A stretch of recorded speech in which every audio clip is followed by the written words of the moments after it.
What's up, guys? Welcome back to the channel. Welcome back to a review of another Indonesian horror film. This is actually the top grossing Indonesian horror film of all time, which is why I knew I had to review it, just based on curiosity. And it turns out the version I watched on Amazon is the extended version, okay? So the film is called KKN, Curse of the Dancing Village. So I'm going to put that on the screen, and then I'm going to put, so we have time to read it, the second part, which indicates the extended version, which is on Amazon. Like I said, it clocks in at 2 hours and 50 minutes. It's long. The regular version, I believe, is about 2 hours and 20 minutes. So there's a little bit at the end that, to me, didn't have much to do with the whole film. That's about 10 minutes. Maybe I missed something, but I'm not sure if that's part of the regular version or that was one of the many things that was added to the extended version. At any rate, yeah, this was a long one, and the origin of this is there was some kind of a viral Twitter thread in Indonesia by someone known as Simple Man, and I guess it was like an ongoing story that people got really into, and then they turned it into like a book, and now the film. And apparently since then, this is from 2022, since then there's been a prequel made, which is on Shudder. To be quite honest with you, after seeing this, I don't really have a desire to see that. Yeah, there's not a lot to say about a film that was so long. Essentially, KKN is community service in Indonesia. So you have these 6 sort of teenagers. They go to a very remote village. You have to travel to a certain place and then get picked up by moped. And they're going to do some kind of community service project involving a well. And they're quickly given the lay of the land by the village head.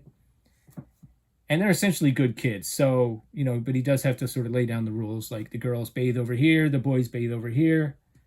That's your area, that's your area. For boys, if you have to go, somebody says, what about going number 2? They say, here's a shovel, you go in the woods, which we kind of see that.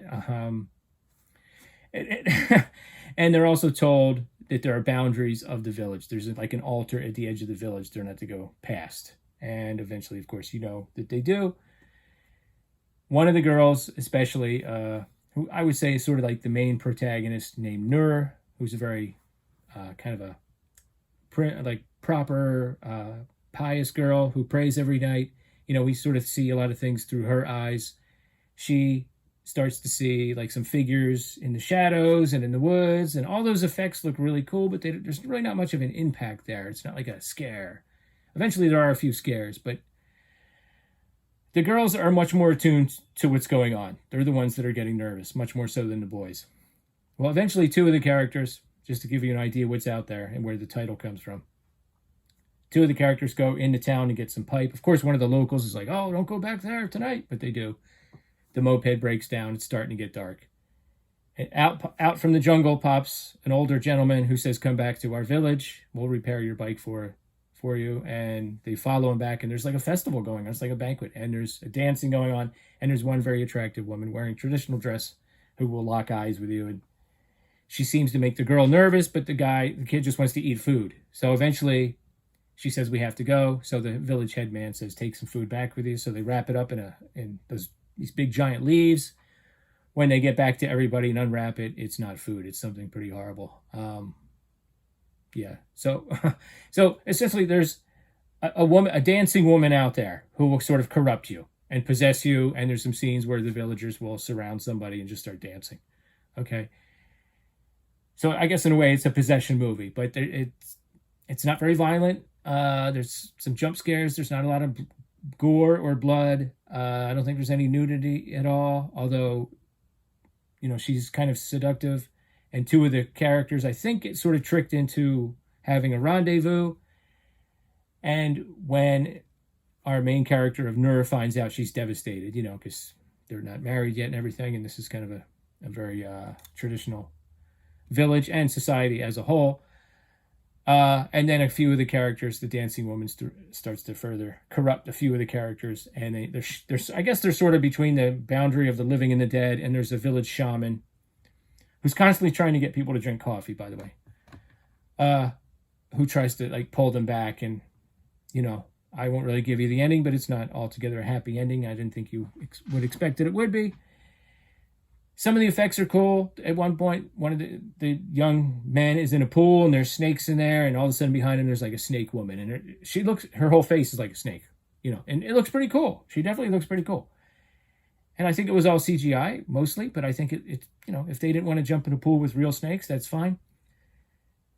There's one quick scene though where the shaman goes out of the room, and I believe the idea was he was supposed to shape shift, because all of a sudden a dog comes running through the village and then takes off into the jungle to try to rescue some of the teenagers who are out there. And it's a CGI dog. It does not look good. It's like a notch below all the rest of the effects in the film, and it really does kind of stick out. It doesn't look good.